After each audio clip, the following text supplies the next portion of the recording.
Why do we need to talk? Okay, Rich says, I saw on the calendar there is a Final Fantasy coming up. Yes. So yeah, we had that lesson a little while ago about I asked you guys what you wanted, and that came up, and I think that was mostly Rich's idea, but I know that a few other people had wanted that as well. So we're gonna test it out, see how it goes. A gaming related kind of lesson, but we'll see. I noticed that I posted a video game related, I think the Zelda one, and a lot of my subscribers saw it. It never really did well in search afterwards, like getting views after that, but a lot of my subscribers watched that one. So I think this one could go over well. We'll see.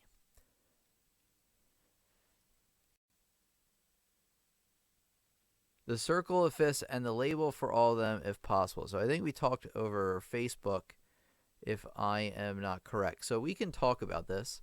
The thing is that they are labeled. The circle of fists and the label for all of them if possible. Single notes. Cheat codes.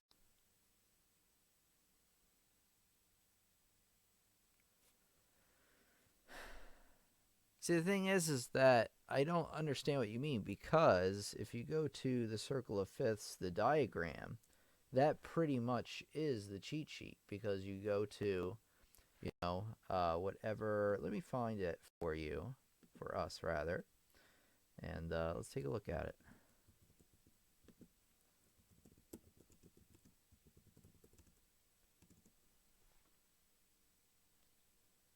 So I think this is the one I used in the video. Let's see.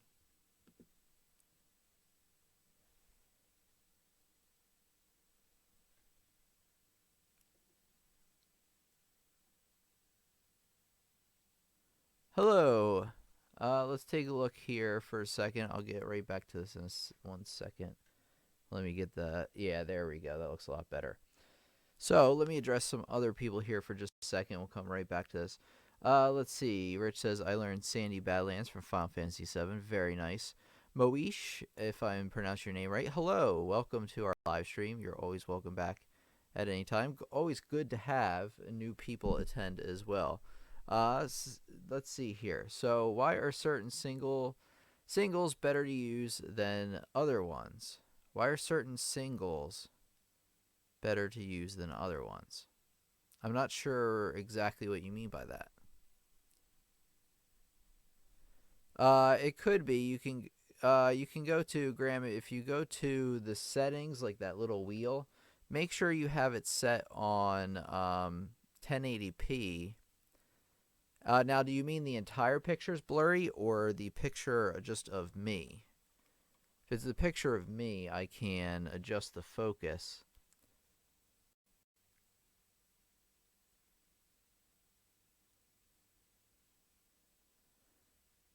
Okay, let's see.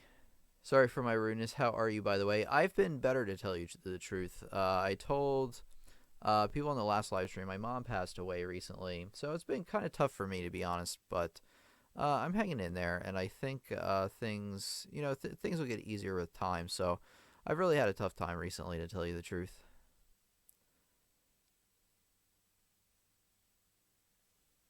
Okay, let's see. No, all good now, thank you. Sorry for your loss. Yeah, thanks, Zach. And welcome, by the way. So I hope everybody's having a good evening here. Hopefully, I'm gonna call you Boda. Let's see. Sorry you're going through it, bro. Yeah, it's yeah, I know. What can I say, really? But I'll hang in there. Thank you for the kind words, everybody, and yeah, I'll just keep trucking on.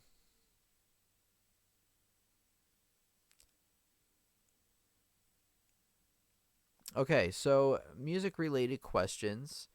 If anybody has some, like Rich or Graham, or I'm not sure what to call you, Boda. I'm gonna call you Boda for now. Boda CS 402. I'll just call you Boda for now. Sorry you're going through it. Yeah. Let's see. So yeah, if anybody has any questions tonight, so going over the circle of fists while people are gathering their questions. This basically, to me, is the cheat sheet, because what it tells you is that, say you look at, so say you need to play in a certain key, and somebody says, all right, we need to play the song in the key of C. Well, you go to this first one here, right where it says C there. Oh, wait, I can do this as well. Or can I? Oh, I don't know if I can do it on this. I can't draw it on that. Sorry about that. Okay, so anyway, you see where it says major keys C. And then you look right above it, and then it gives you like a staff, and then it has, no sharps or flats right next to there. So that's basically what it tells you. And to put that in perspective of how the keys laid out, you find C, and all of these keys go from the note they start on to, the next note if you're playing the scale, the same note up an octave. And basically what it's telling you is you're playing every note in between without any sharps or flats whatsoever. So that tells you what the key of C is right there. So if you always have this, like if you have it saved as a document or printed out on a piece of paper, you can really refer to this anytime and just decipher from the chart itself, exactly what the key is. So say, you can even do it in reverse. So say somebody said, or you were thinking, all right, I want to compose in the key with two sharps. Well, you look over here, you have the two sharps, there's D, and what that's telling you basically is now we're going from D to the next D, and we're playing all the notes in between, except we have to be careful of the two sharps they have listed here. They have F sharp and C sharp. So whenever I come across F or C, I have to be careful that they're going to be sharped instead. So here's how it's going to go. So you have D, E, and then instead of F, I'm going to press F sharp. You have G, A, B, and then you have C sharp, D.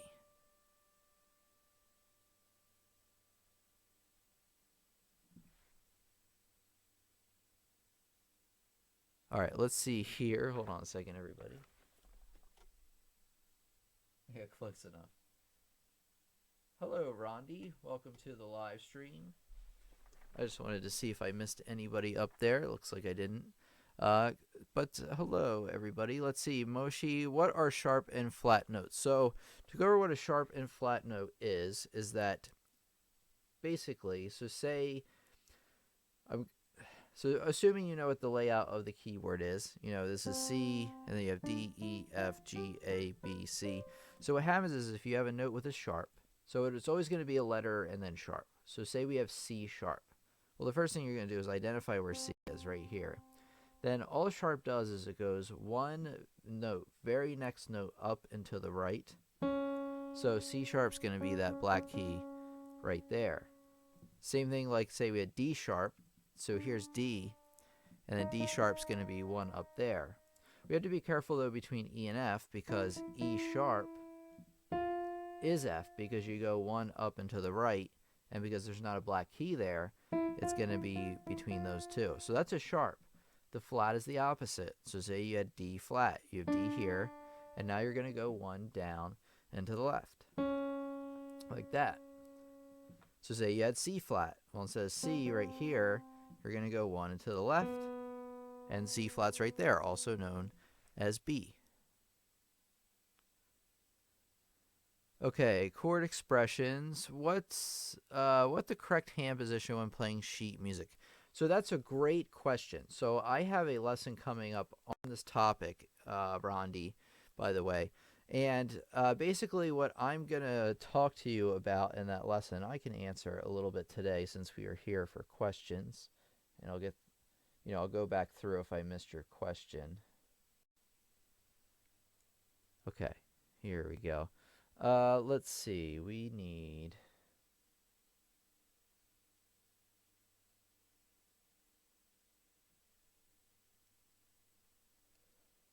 All right, what's a good one?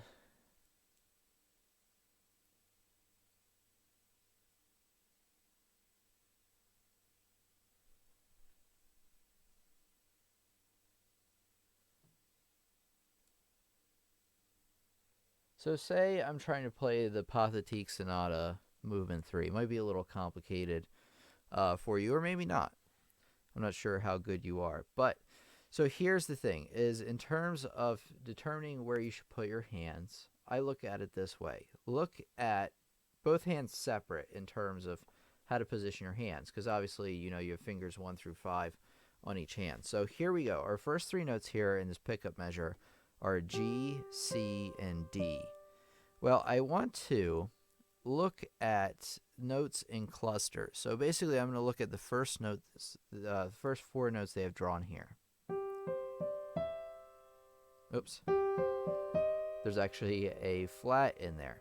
So here's the thing, is you want to be able to span your hands out so you can hit the range of notes that you're trying to play. So if I look at the range of notes, just basically in the 2 measures we have here, we have G, C, D, E flat, and then F, D, E flat, and then F is the highest note I go right there. So basically what that means is that I have to have my hand in position so I can hit this lowest note, G, and I can hit the highest note, F, and I can hit all the notes I need in between. So I'm not going to have my hand positioned like this in the beginning because immediately I run out of fingers, so that's no good. So you want to spread out your hand position a little bit. It takes a little bit of trial and error. Every once in a while you'll be like, oh, well, that doesn't really work. So what happens is if you get to the top, if I get so far in the pattern and I'm like, oh, I don't have enough fingers to hit that final note, well, that means you have to reposition your hand to be able to play the correct notes and not run out of fingers. And basically what I mean by running out of fingers is that you get to where your pinky is, and you have to hit more notes up here. So you're forced to physically move your hand. You generally don't want to do that unless you absolutely have to. In most cases, you can work around it. So you always want to be looking at the range of notes, the bottom note and the top note for each hand, and you want to make sure that your hand fits in between those, and you want to position the middle fingers, the 3 middle in the middle, to where they can hit all the notes in between. So that's basically how I can sum it up in just a second. And then if you look at the left hand, we have this C, E flat, G, C pattern. You see how the range now is an octave. You have C down here. The highest note I hit in that measure is that C right there. So that hand position is just fine. Like spread out. So obviously if I had it like this, that's no good because I still have to hit that C up there. So I have to have my thumb ready to hit that. So my natural hand position lands us here with fingers 5, 3, 2, 1, and that's perfect to play that little pattern. Just like that. So that works out pretty well. Okay, let's take a look here. So that's the best I can do right now. I'll make a lesson going into more detail, providing some examples for you to try as well. Okay. Bodacious. Is that what your name is? Bodacious? I don't know why I couldn't pronounce that. I'm saying what the sharps and flats or naturals, why aren't those labeled too? I'm saying what are the sharps and flats or naturals? Oh, I think I got your question. Let's look here. Why aren't those labeled too? Man, where was... There it is. Okay. So, sharps, flats, and naturals. So you're asking, why aren't there... why isn't there the key of G sharp on the list? Like, where is it? Why isn't it... Well, it is listed there in the minor keys. Do they have it listed here? No, they don't have it listed here in the major keys. So you may be wondering, well, where's the key of G sharp? Well, here's the thing, is that G sharp, the key of G sharp and A flat are exactly the same, so they tend to stick with A flat for the most part. I'm not entirely sure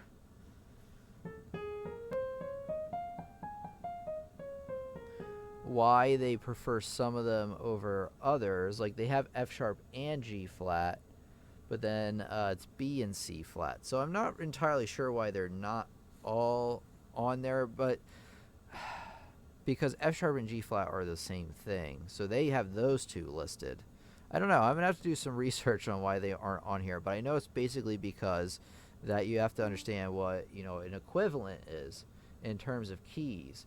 So basically, if you have the key of C, wait a second, that's probably a bad example. So say I have the key of C flat, better example.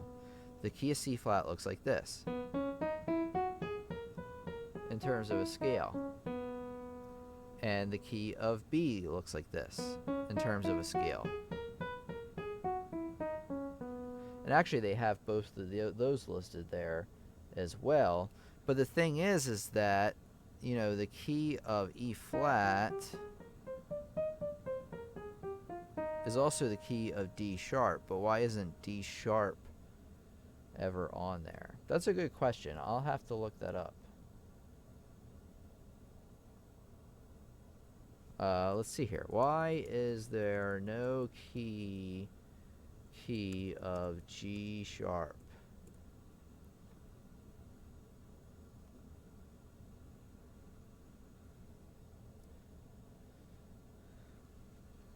Oh, that's because it needs a double sharp in it. I totally forgot about this. So, in general, keys will avoid using scales with double sharps. Why? Because it's kind of a pain to deal with double sharps. Because you look at that key signature and you're like, what is that even telling me? I can clearly see that I have 6 sharps, but then it's like, well, that's F double sharp, so that's really, you know, G. So it takes a lot of effort to convert that key signature, I think, in a lot of cases. But let me read this to make sure I'm right. G sharp major chords exist. I knew that. So why don't we ever see a G sharp major key signature? So it says, simply put, it's too complex for practical use. So basically what I said, and there's an easier way to express it. So with the key of A flat major, its harmonic equivalent, or enharmonic equivalent, it only has 4 flats.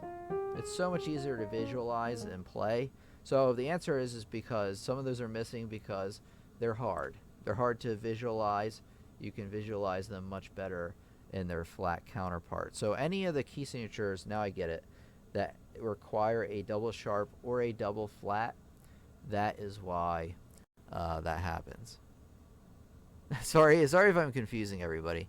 Why don't they label every note that matches best with other notes? I would love to know why certain singles sound better than other single notes being used. I'm still not sure what you mean by that. Wow, this is confusing. Sorry. I think I know the answer, Tim. It makes sense to not G sharp because there might be double sharps in the scale. So Rich was right. I wasn't even looking at what he was saying and just wasting everybody's time. So Rich says just a theory, and then Bodacious says, and what's up? Could you create an emoji chord software for major chords, be a smiley face, minor chords being an evil emoji face? So that's the thing is, I remember talking about that with you over Facebook, is I can't develop software. Like, I just don't understand. I'm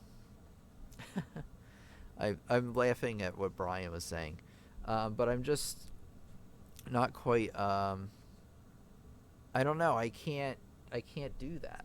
I just don't know how to do that. If I knew how to do it and I had the time to do it, like within a certain amount of time, I could do that, but I just can't.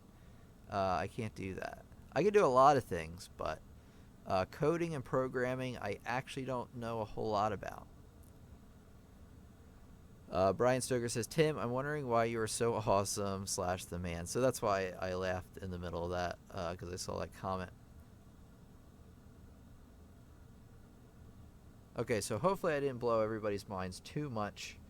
But basically, if you want it all simplified, if the circle of fifths is way over your head and you're not ready for it yet, just know, if you're just joining us, just know what the circle of fifths tells you is it's a diagram for all the key signatures. So it tells you, if somebody says, let's play in the key of F, you zoom in to F over here in the pink, and then you look over there, and then it tells you what the key signature is.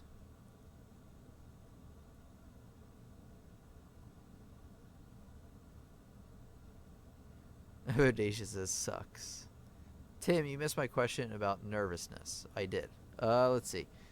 You would be flipping rich if you did.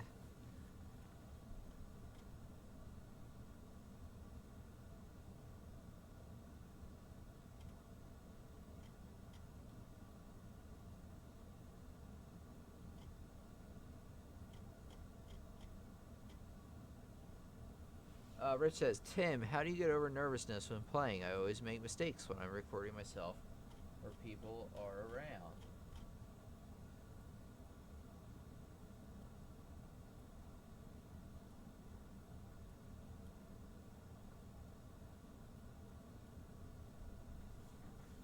Okay, sorry about everybody. I had to reposition that.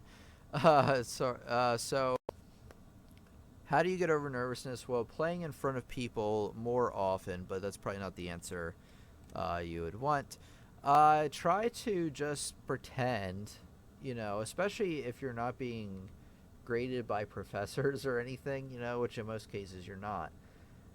Try to pretend that it's, you know, try to pretend they're not there. I know that's easier said than done.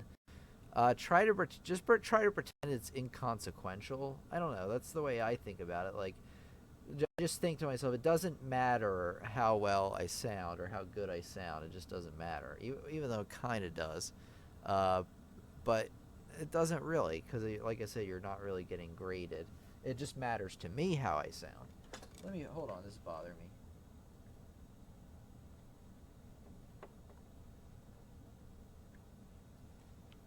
Oh, looks like my light needs to be recharged. I bought this light like 4 months ago, and it finally needs to be recharged. Okay, so I would, just in your mind, at least for me, just say it doesn't matter. Like, it really doesn't matter if you make mistakes or anything, unless you're playing for a lot of people. And even then, I guess it's important to just keep in mind uh, that, I guess what I'm trying to say is that worrying will not ever help you, but I know that's not really a way of dealing with it. I know I tried when I had to do juries and stuff. I would meditate before and control my breathing, and that would help a lot. To be honest with you, but that was like more in a performance situation. I got a lot more comfortable playing in front of people when I did it more often. Not necessarily when I got good, but when I did it a lot. So when you play for somebody new the first time, it's probably a little nerve-wracking, but if you play for new people all the time, it's a lot easier, I think. Okay, can you use a circle fist for chords? Let's see. Yes, in that, so say for each of them, you can use them for chords in that you can figure out what the primary chords are for each key. So basically what I mean by that, let me see how to phrase this. So in the simplest way to find, what's called the tonic chord, the most important chord in any key, that matches up with the key name. So, if I have the key of C, right, key of C has no sharps, no flats, at least in major it does. And then, I play a C chord, you're playing C and skipping every other note. And because I know I have no sharps or flats to worry about, I automatically know I can play a C chord right there, and that's the most important chord in the key. Same thing with G.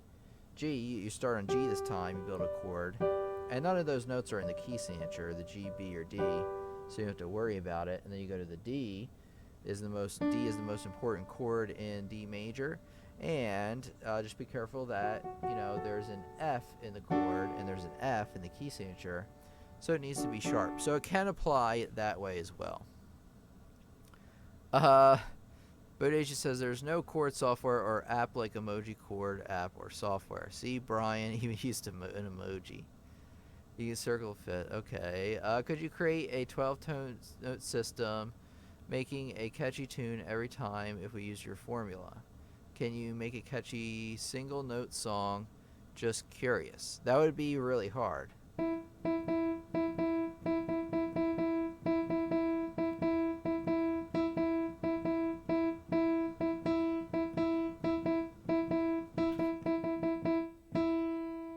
I messed it up there a little bit at the end, but I guess that was catchy, but I wouldn't necessarily say that was a song. But you can make a catchy beat with just one note, basically, because a lot of it has to do with the rhythm in between. Of course, it does help to have different instruments play the different beats and things going on, but you could certainly make a catchy beat. Morse, yeah, it's a new type of music I wrote called Morse code. But it just says, I would invest in you if we could create an emoji chord app and software. The problem is I just don't know how to do it, unfortunately. Any of the 12, only just single notes.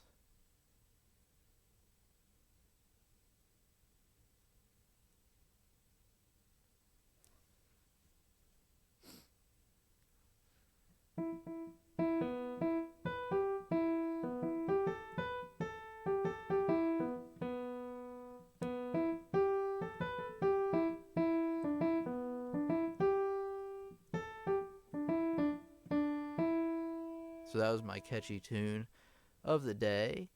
I want to master that before doing the chords. I'm also learning Final Fantasy VII Interlude. Have you ever played it, Tim? No. Maybe. I played a lot of the Final Fantasy songs like a decade ago, but I don't remember a lot of them. I want to master that before doing the chords. Oh, that's right. I read that. Nice. And then if there's anybody else, so what we're doing tonight, so you're just starting out watching us tonight, we're doing basically a Q&A tonight. You ask me your questions, and then I answer them. So let's get back to wherever that's, is it right here? I think it's that purple one. There we go. Back to that main screen there. I need to figure out what to do with that cable. Okay, how did a lot of old school retro games music is so popular? Well, old school retro games are really awesome, like Mega Man. Wait, what was it?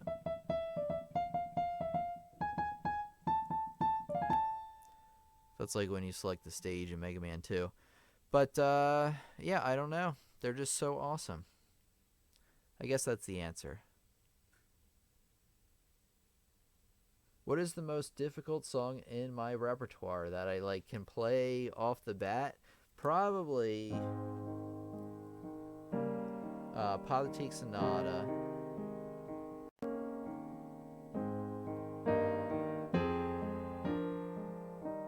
Which I'm afraid to play because YouTube will flag the video, because they always do, even though it's classical music and it probably hasn't made anybody money in a long time. But anyway, me just complaining about YouTube. So that's probably the most complicated one I know. I can also...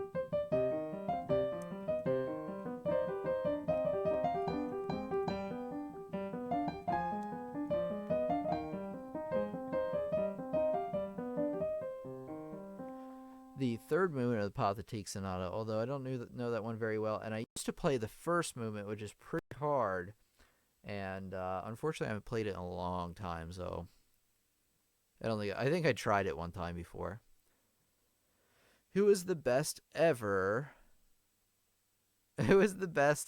classical composer? Better than Mozart and Beethoven. Classical. I guess besides those two, it would be Haydn. Classical, yeah. I mean, Chopin's much later. I didn't even look down. Yeah, that's my special ability that Rich desires. Thank you very much, Graham. So better than Mozart and Beethoven. If I would say Beethoven is my favorite, to be honest with you.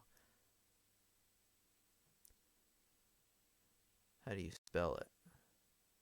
Oh, Beethoven, Beethoven. So Beethoven. I think. I haven't written it down though, so I'm not sure. Yep.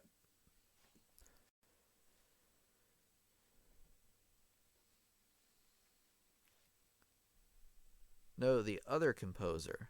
Oh, Haydn, Haydn. There you go. I typed it at the top there. Haydn. as some people say.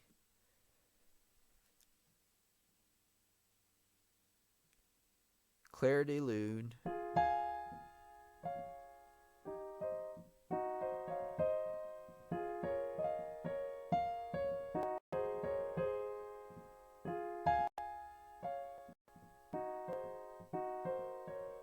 Oh man, I don't remember all of it. Anyway, Claire de Lune is a very nice one as well. You're very welcome, Bodacious. So, everybody, if you are new around here, I just want to tell you something while we are in the middle of this whole thing together. So, if you go to the website after we are done here, of course, pianolessonsontheweb.com, and you go to the community page by clicking up at the top bar. It's a free page. By the way, if you text the word on your cell phone, piano, to 43506, you'll get a text message reminder before we begin the live stream. And that way, if you're around but not, necessarily in front of a computer, you'll actually get an additional reminder, which can be pretty nice. And it's totally free. So let's take a look here. If you go down, scroll down on the page, you get a calendar of what we're talking about. So we meet every Friday and every Sunday, for the most part, at 8 p.m. Eastern Standard Time. So make sure to convert your time zone. But basically, 34 minutes ago from right now, if you're watching this live, it's 8:34 here for me. So we have basically what's coming up is we have an exclusive live stream for Patreon contributors and Academy students. So on this very website, if you enroll in our Academy with the courses I've made, you gain access to an additional live stream. And then basically we're doing a chord trainer there that'll help you master your chords. And then basically on Friday it says Crush Learning Piano with this practice list. So I don't know if that's the official title, but it's basically what it's going to be is it's going to be a list of like 5 or 6 things that I think you should absolutely have in your practice list to become very, very successful at learning piano. As it says, Crush Learning Piano. So we have a community Q&A on Sunday, so that's next Sunday as well. And then it kind of cycles forth. And then in the next week, we have easiest Final Fantasy songs to play on the piano.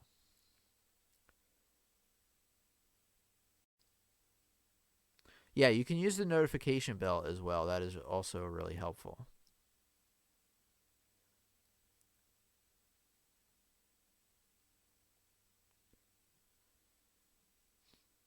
Yeah, it actually, the notification bell, if you're looking for that, everybody.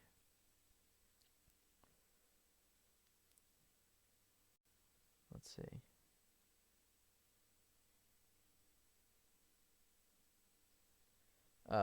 Hold on a second. Well, anyway, if you go to pretty much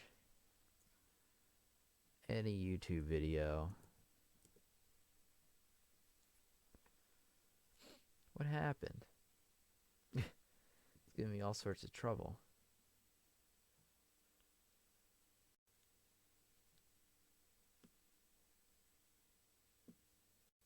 Oh, let me turn the sound off and hopefully I don't get destroyed for playing Michael New's video. Michael New, by the way, is a pretty good music theory guy if you're into music theory. But anyway, basically what Bodacious is talking about is if you go to any video, I really should have gone to one of my videos. Why am I advertising somebody else's video? What is wrong with me? But anyway, if you go to anywhere on one of my videos, where next to where it says subscribe, you hit that little bell, you smash the bell, and then you get notifications a lot better through YouTube, specifically about my channel. Any new songs I'm working on? Not recently. Not recently. I've just been trying to get back into the swing of things of life and normalcy. So basically, what I've been doing is I've been getting back into doing the live streams regularly. I've been better about that, and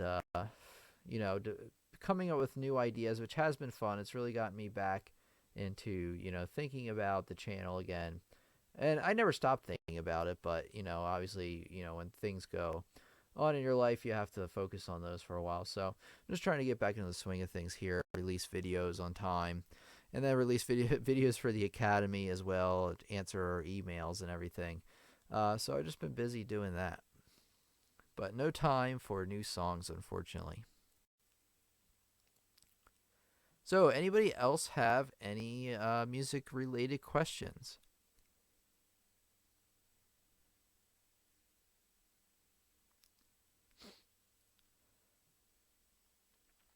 So, single notes can't be evil or good. Just give me a second. My allergies are acting up.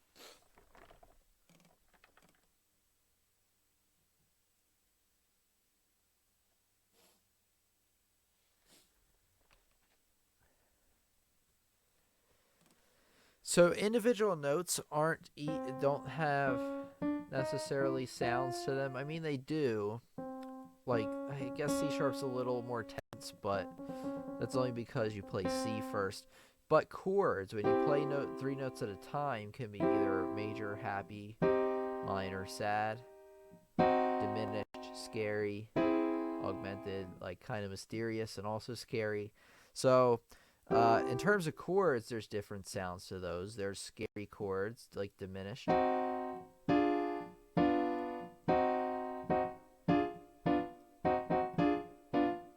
Sounds pretty scary. And then there's, minor, sad. Augmented can also be a little bit more on the tense side.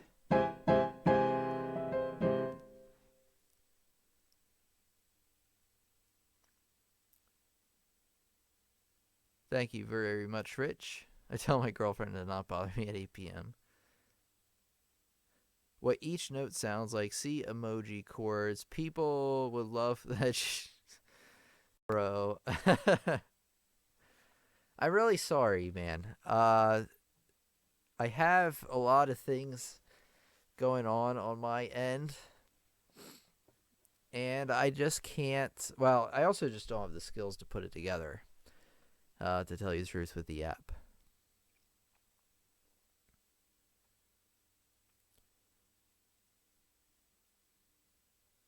Okay, so it's great hanging out with everybody tonight. I'm not leaving just yet. Let me think of some things to tell you while you are still here with us. So, first of all, I want to say thank you for coming out tonight and being a part of our community, being a part of our channel. I think it's really cool that we can come together and help each other learn piano music. A lot of people during the streams and on the channel, in the comments, really leave a lot of valuable information for, not just me, not just me giving it to them, but also them, giving information to me. And then I think we all share on that as well. We all read the comments and see, the insights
So single notes can't be evil or good. Just give me a second. My allergies are acting.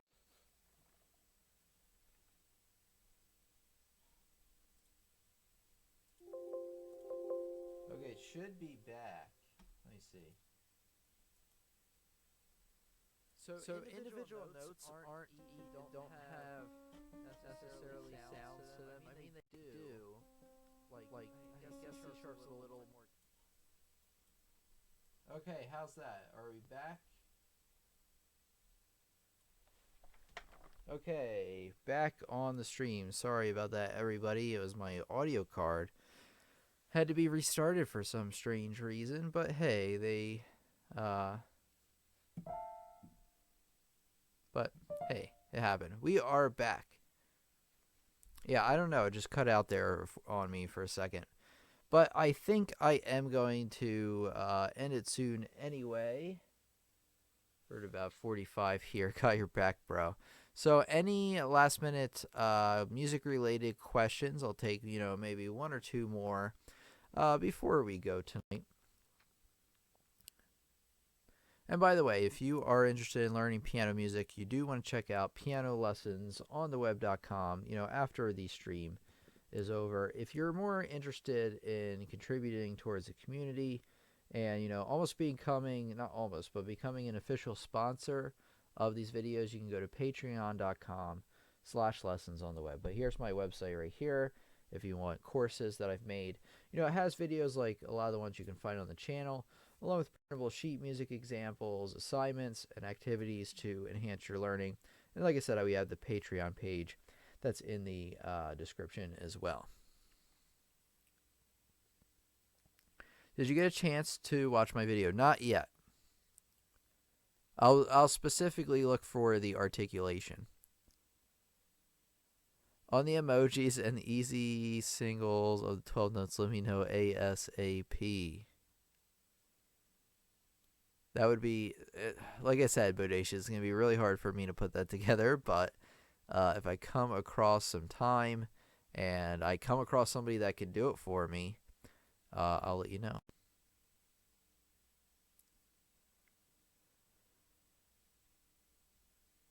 Don't leave. Why not? Why not?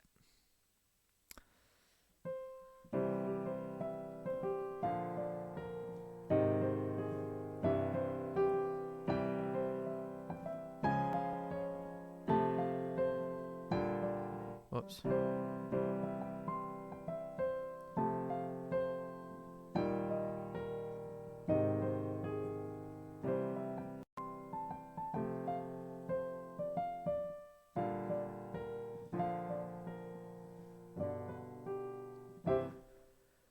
Stay awesome. I will. Thank you, Bodacious. Thanks for coming out tonight and having a chat with us. It was a very warm welcome, and you're welcome back anytime, of course.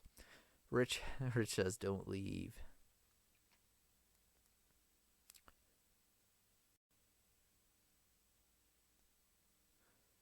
You should have a side view so we can see your technique. That's not a bad idea. The only problem is that I don't really have the setup for that right now. But that's not a bad idea at all. Thank you for answering hard questions. You're very welcome, Bodacious. But Rich, that is a good idea. Once I get a new studio, I can definitely do that. I just can't do it right now. New studio is in the future. Not the too distant future, but not right now. I need to save some pennies first. All right, everybody. Well, it was great hanging out with you tonight. Thank you so much for listening and coming today and being a part of the channel. This has been Tim from Lessons on the Web. I'll check you out for next week's live stream on Friday, 8 p.m. Eastern Standard Time. So thanks for coming out, and I'll talk to you guys then. Rich says, what is the biggest bad habit you had to fix? Well, you mean obviously in terms of piano, I'm sure. My posture still isn't still isn't even that good.